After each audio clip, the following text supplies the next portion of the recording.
deuxième épître à Timothée, au chapitre 4, le verset 1 à 5. La deuxième à Timothée, au chapitre 4, 1 à 5. Je t'adjure en présence de Dieu et du Christ Jésus, qui viendra juger les vivants et les morts, au nom de sa manifestation et de son règne. Proclame la parole, insiste à temps et à contre-temps. Reprends, menace, exhorte, toujours avec patience et souci d'enseigner. Viendra un temps, en effet, où certains ne supporteront plus la saine doctrine, mais au gré de leurs propres désirs et l'oreille leur démangeant, s'entoureront des quantités de maîtres. Ils détourneront leurs oreilles de la vérité vers les fables, et ils se retourneront. Mais toi, cependant, sois sobre en toutes choses. Supporte la souffrance, fais œuvre d'évangéliste, remplis ton ministère. Parole du Seigneur. Bien-aimés, c'est cette parole virulente adressée à Timothée, au travers de laquelle le Seigneur veut nous exhorter cet après-midi, en nous disant de proclamer la parole en toutes circonstances, à temps et à contre-temps. Ce n'est pas toujours évident de se préparer un message, préparer des messages et trouver devant soi des bancs vides qui auraient été remplis pour écouter la parole de Dieu. Le premier jour, on peut le supporter. Le deuxième jour, on commence à espérer que ça va changer. Et 6 jours après, on peut risquer d'être démotivé. On se dit pourquoi tant de peine. Mais la parole de Dieu insiste sur le fait qu'il faut proclamer la parole à temps et à quand? Et à contre-temps. On ne sait pas ce que cela peut produire. Il n'y a que le Seigneur qui le sait. Mais pour autant que tu as l'occasion d'annoncer la parole, il faut insister. Il faut reprendre, avertir les gens. Il faut les menacer s'il y a lieu. Il faut les exhorter. Mais tout cela, que ce soit pour reprendre, que ce soit pour menacer, il faut le faire avec patience, avec un souci d'enseigner. Pour quelle raison? Parce que Paul, qui s'adresse à Timothée, dit qu'il y aura un temps où les gens ne supporteront plus la saine doctrine. Les gens ne supporteront plus la saine doctrine. Ils auront des oreilles qui sont en train de connaître ce qu'on appelle la démangeaison. En Swahili, on dit masikio ya kuwasha. Au point qu'ils vont recruter, ils vont se tourner à des quantités. Pas un seul maître, mais à beaucoup de maîtres. Parce qu'ils ont décidé de détourner leurs oreilles de la vérité. c'est trop facile de glisser vers les mensonges et de se détourner de la vérité. Le premier point de notre message intitulé aujourd'hui « Témoigne Christ dans toutes les circonstances », c'est de savoir quelles étaient les circonstances difficiles que connaissait l'Église au temps de Timothée. Quelles étaient les circonstances difficiles? En deuxième lieu, nous allons voir, y a-t-il des circonstances difficiles, nous aussi, auxquelles nous faisons face et dont nous devrions profiter pour que nous puissions proclamer la parole à temps et à contre-temps. Quelles étaient les circonstances? Je voudrais tout de suite vous dire ici que si vous lisez la première épître à Timothée, la deuxième à Timothée et même celle de Tite, qui sont appelées des épîtres pastorales, parce que c'est adressé effectivement à des pasteurs d'église, des responsables ecclésiastiques. Il y a ici une polémique contre les faux docteurs, les faux enseignants, qui pullulent en nombre significatif et qui constituent une grande menace non seulement sur la communauté de foi, sur l'Église en tant que telle, mais une grande menace sur la foi elle-même. Parce que lorsque surgissent des faux prophètes, il n'y a pas que les individus qui sont menacés ou les églises qui sont menacées, mais c'est aussi la foi elle-même qui se retrouve menacée. Ces faux docteurs, qu'est-ce qu'ils disent?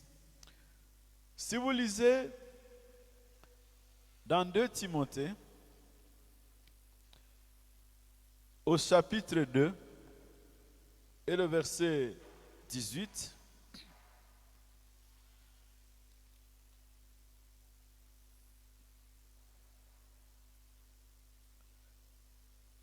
il est dit ceci. Ils se sont écartés de la vérité en prétendant que la résurrection a déjà eu lieu. Ils renversent ainsi, quoi? La foi de plusieurs.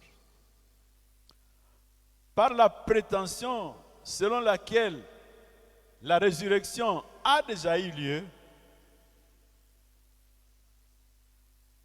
il n'y a plus rien à attendre. La résurrection elle-même est déjà spirituelle, elle est déjà arrivée. Il n'y a plus de résurrection à attendre. Il n'y a plus d'espérance en vue. Cette déclaration, cette croyance, dit le verset 18, renverser la foi de plusieurs. Pour quelle raison? Parce qu'en prétendant que la résurrection spirituelle a déjà eu lieu, il n'y a plus de résurrection. C'est-à-dire ce que nous faisons dans la chair n'a pas de conséquences sur le Saint-Esprit, l'Esprit qui habite en nous. Tout ce qu'on fait dans la chair n'a pas de conséquences sur la présence du Saint-Esprit.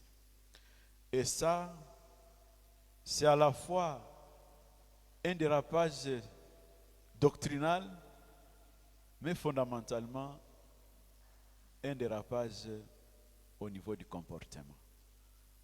Parce que quand vous croyez faux, vous allez aussi vivre faux. C'est clair. Il y a un lien entre ce que nous croyons et ce que nous vivons. Si vous croyez aux mensonges, vous allez vivre les mensonges. C'est tout à fait clair. Essayez de voir autour de nous les gens qui fréquentent des aventuriers. Ils vivent des histoires bizarres parce qu'ils ont tout simplement cru faux. Ils ont cru aux mensonges, ils sont effectivement en train de vivre dans les mensonges. Donc, cette façon de croire à la résurrection spirituelle qui a déjà eu lieu a eu des conséquences sur le plan du comportement. C'est ainsi que tous ceux qui ont suivi ces maîtres-là de la fausse doctrine ont commencé à avoir du dégoût à l'enseignement de l'Évangile. Ils ont commencé à dégoûter tout enseignement de l'Évangile. Je me rappelle quand j'étais assistant à l'ULPGL, on avait organisé une retraite spirituelle. Et à la fin, on m'a demandé d'intervenir. À la fin, j'ai vu une étudiante qui était venue me voir pour me dire, mais toi, tu viens nous prêcher des choses spirituelles. Je dis, je devais alors prêcher quoi? Je devais alors prêcher quoi? Parce que c'est ça que je dois prêcher. Ça ne m'a pas étonné ce qu'elle a vécu plus tard, parce qu'effectivement, on a du dégoût lorsque on n'est pas ancré dans la vérité. La conséquence pour tous les partisans de ces faux enseignements, c'est effectivement, ils ont ce dégoût à l'enseignement de la vérité et ils détournent facilement leurs oreilles à la parole de la vérité. Qu'est-ce qu'ils cherchent? Ils vont de maître en maître. Ils accumulent des maîtres. Ils entassent des maîtres. Ils vont à la suite de plusieurs maîtres parce qu'ils ne seront jamais satisfaits. C'est Jésus qui a dit, celui qui croit en moi, des sources d'eau vive couleront de son sein. Il aura encore soif? Non, il n'aura plus soif. Parce qu'il n'y a que Christ dans notre vie qui étanche notre soif de la recherche de la vérité. Mais si on n'a pas atteint cette vérité de l'Évangile, on n'a pas atteint la connaissance du Christ qui nous connecte à Dieu, qui apporte à nos vies une certaine satisfaction par le fait que ce que nous pourrions trouver ou chercher ailleurs, nous l'avons trouvé en Christ. Nous chercherons toujours des maîtres et nous ne serons jamais satisfaits. Ces maîtres bien-aimés ont une force de manipulation assez terrible.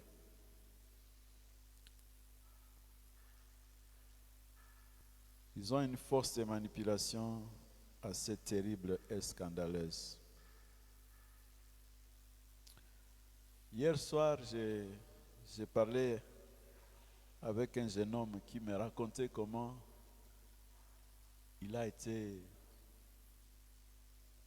vraiment plongé dans une aberration par rapport à la foi.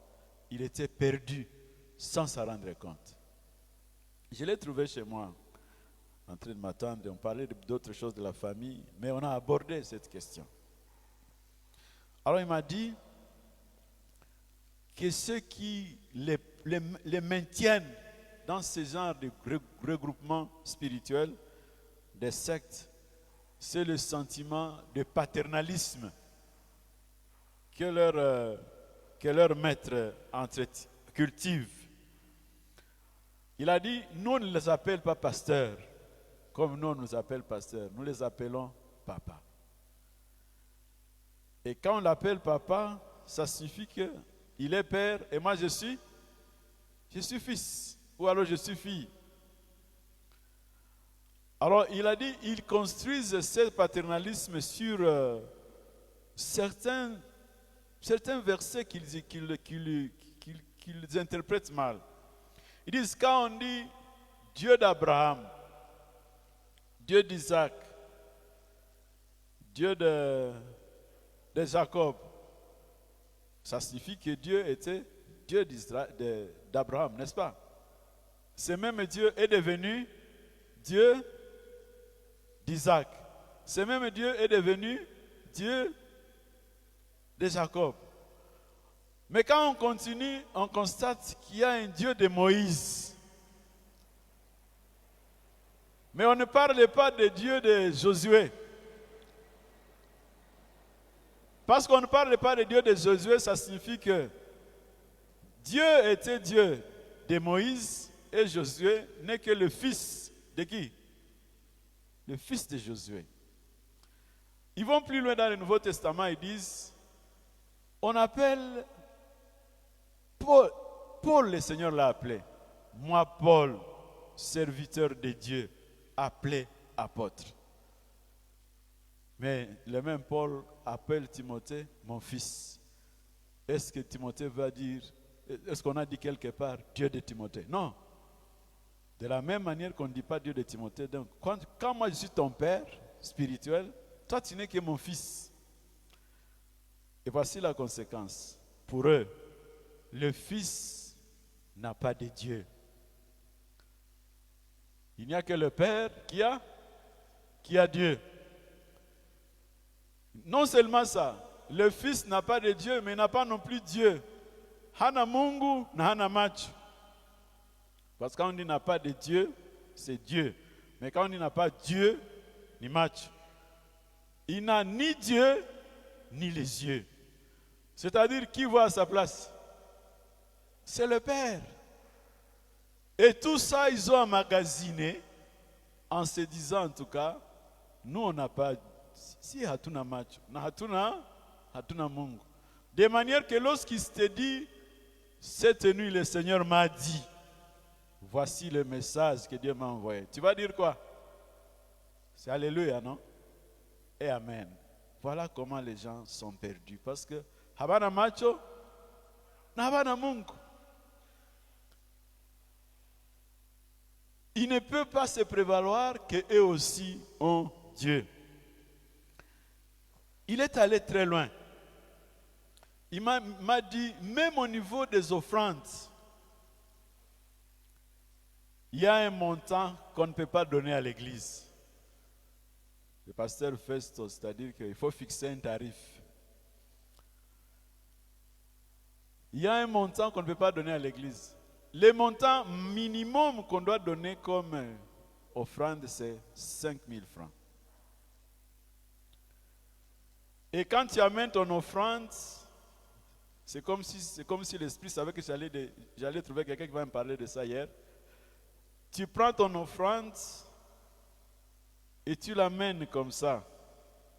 Comme ça, le Père va voir, tu as amené combien? Si c'est 10 $, il faut d'abord faire ça, tu mets dedans. Si c'est 5 $, tu mets dedans. Mais si c'est moins de 5 000, il faut rester à la place, il ne faut pas venir. Il arrivait même deux fois, m'a-t-il dit, où si on a coupé son courant, l'ASNEL a coupé le courant parce qu'il n'a pas payé la facture, ou alors le loyer n'a pas été payé. Tous les fils qui ont l'habitude de rester ici devant lui, il les chasse tous. Vous allez quitter. Allez là, parmi le peuple, parce que vous n'êtes pas en train de faire quelque chose ici. Et tout ça, il supporte des années et des années. C'est ce que la deuxième épître à Thessaloniciens appelle la puissance de l'égarement. Donc, les gens sont suffisamment égarés qu'on peut les manipuler, les traiter même comme des enfants, et ils se laissent faire tout simplement parce que quelqu'un a dit, c'est moi qui ai le point de connexion entre Dieu et vous. Ce n'est plus Jésus-Christ, c'est entre Dieu et vous, c'est moi qui suis le point de connexion. Voilà pourquoi, bien-aimé, Paul dit en tout temps, proclame la parole. Cette parole, c'est quoi? Ce n'est pas le maître, mais c'est le Christ.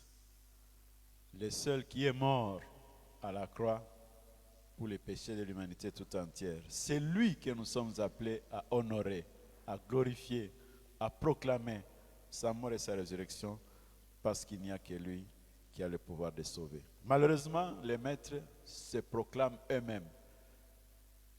Pourquoi ils le font? Ils le font parce que et les épîtres à Timothée ont démontré ça. Ils souffrent de certaines tares. Les faux enseignants sont cupides. Ils ont ils souffrent de l'amour de l'argent.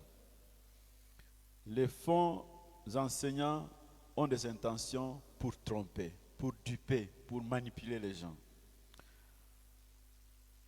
Ils souffrent des tares de l'immoralité sexuelle.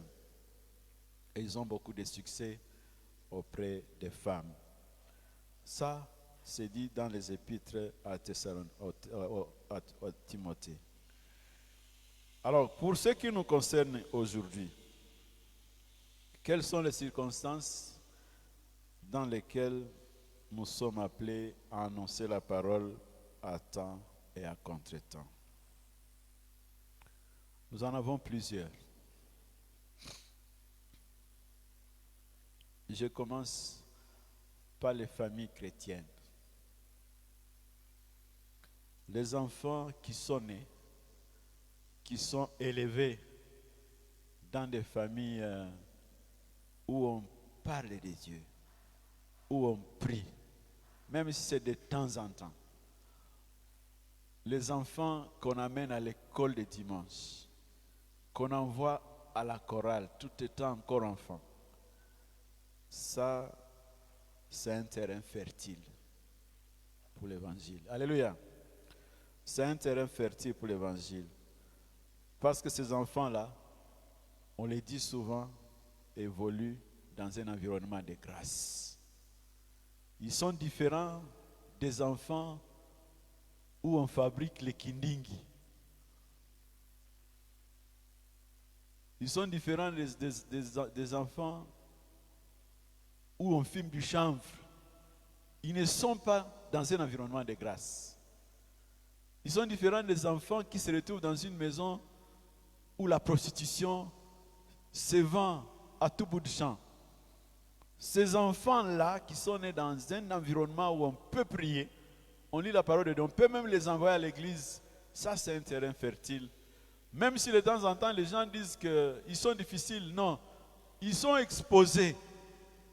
Et si on profite de ces enfants-là, de cette opportunité que le Seigneur accorde, ils sont un terrain favorable pour recevoir l'évangile. Deuxièmement,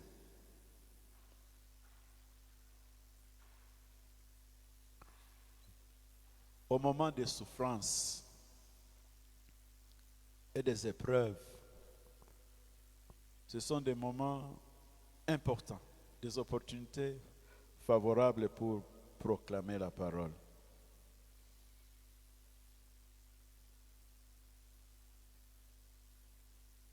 Vous est-il déjà arrivé de constater que quelqu'un était malade pendant longtemps et il meurt? Personne n'a eu l'occasion de lui parler en privé. Vous avez déjà vu ça? Ça arrive de temps en temps, n'est-ce pas? Oui. Pourtant, ce sont des occasions uniques que le Seigneur nous accorde. Moi, j'ai déjà fait l'expérience plusieurs fois. La dernière en date que j'ai faite, c'était à l'hôpital Bethesda. Je crois qu'il y a 3 ans.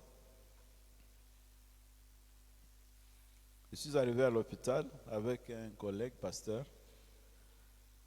Nous avons rencontré un jeune. C'était un jeune avec toute sa vie, mais qui était tombé malade au point que il n'acceptait pas qu'il pouvait mourir.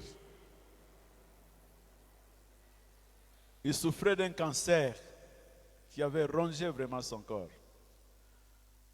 Mais il n'arrêtait à dire à son épouse que Madame, ne crois pas que je peux mourir. Je vais m'en sortir. Parce qu'ils avaient des enfants, le plus âgé avait 3 ans. Ils étaient 2. Toutes les fois que j'ai eu à les visiter, en tout cas, il n'a jamais donné l'impression qu'il va mourir. Mais ce jour-là, c'est quoi le Saint-Esprit m'a convaincu? J'ai demandé à son jeune frère de sortir, à sa femme de sortir. Nous sommes restés nous deux avec le pasteur. Je lui ai dit en fait, quelle est ton espérance? Il a dit, je sais que le Seigneur va me guérir.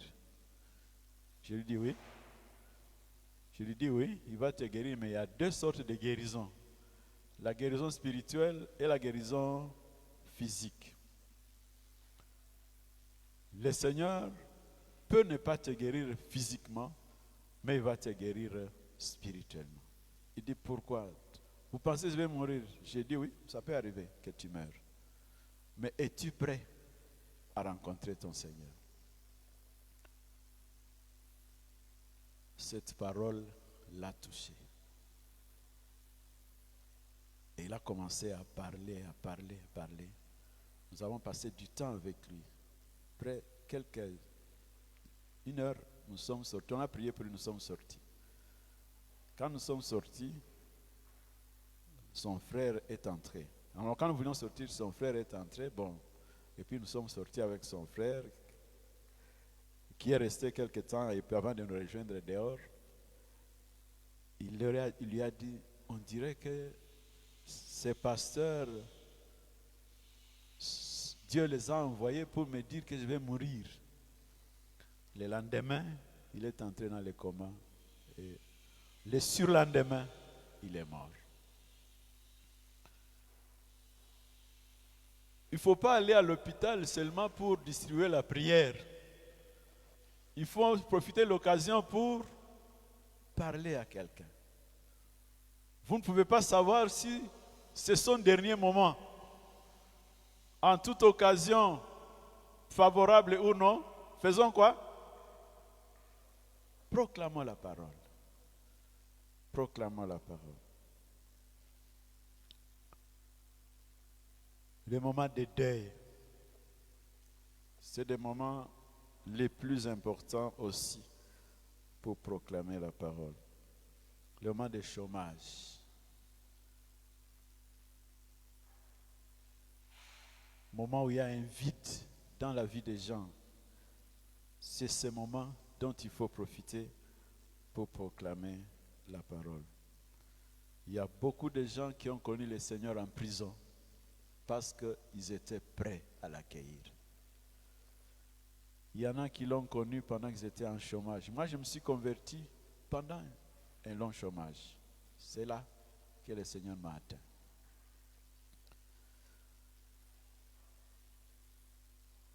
Quelqu'un a perdu son père, ou a perdu sa mère, a perdu sa femme, a perdu son mari. C'est un terrain fertile pour annoncer la parole. Je me souviens, il y a presque 10 ans, j'étais avec un ami qui disait qu'il allait dans d'un de ses collègues qui travaillait à la SONAS et qui était mort. Alors on m'a dit, est-ce que tu peux m'accompagner? On est allé avec lui. On arrive, c'est une famille qui ne priait jamais. Le mari était désordonné. En tout cas, on ne prie. Je n'ai même pas vu quelqu'un en train de prier avec la famille ce jour-là. Mais moi, je lui ai dit, bon, je ne peux pas quitter ici sans avoir vu la veuve. Il a dit, ok, elle est là. Je suis allé là où elle était. J'ai ouvert la Bible, j'ai commencé à prêcher. Et puis, j'ai prié, je suis parti. Quelques mois après, on m'apprend que cette femme était en train de demander, est-ce qu'on peut lui montrer ce pasteur-là qui était venu au deuil lorsque son mari était mort. C'est-à-dire qu'elle était un terrain fertile pour écouter la parole de Dieu. La parole de ce soir nous exhorte à profiter de toutes les opportunités que le Seigneur nous offre. Elles peuvent être de joie. Très souvent, les gens, quand ils sont en train de célébrer les anniversaires, ils prient seulement, mais ils ne prêchent même pas la parole. Non. Chaque occasion, chaque circonstance, bonne ou mauvaise, sont des circonstances dont il faut se servir pour annoncer la parole de Dieu. Voilà pourquoi il est dit à la fin, au chapitre 5, à Timothée, sois sobre en toutes choses, supporte la souffrance, même si c'est pénible de temps en temps de prêcher la parole et croire qu'on est en train de prêcher dans le désert. Prêche seulement la parole. Cette parole produit toujours quelque chose. Supporte la souffrance en tant que ministre de l'Évangile, mais prêche la parole. Fais œuvre d'évangéliste. Sois fier d'avoir un message qui a le pouvoir de construire quelque chose de solide dans la vie des gens. Lorsque tous les appuis, toutes les sécurités, toutes les fausses sécurités n'existent plus, c'est la parole de Dieu qui peut reconstruire quelque chose de solide. Nous avons un trésor, mais que nous négligeons beaucoup. Pourtant, c'est pour cela que nous sommes là. Pour que nous puissions sortir de nos cœurs, de nos bouches, cette parole qui va créer quelque chose de solide, qui va donner une base solide à des personnes en situation de détresse lorsque la vie est en situation de danger. C'est lorsque nous le faisons que ceux qui se retrouvent en situation d'épreuve, de souffrance, de maladie, de péril, de deuil, de chômage, où on a incendié leur maison, où on a pillé leurs biens. C'est cette parole que nous proclamons qui va leur accorder la grâce de tourner les yeux vers le Seigneur et découvrir qu'il est le rocher des siècles. Lui au moins subsiste quand tout n'est plus là. Alléluia. Nous avons donc intérêt et la rôle de responsabilité à annoncer et proclamer cette parole. Que le Seigneur bénisse sa parole.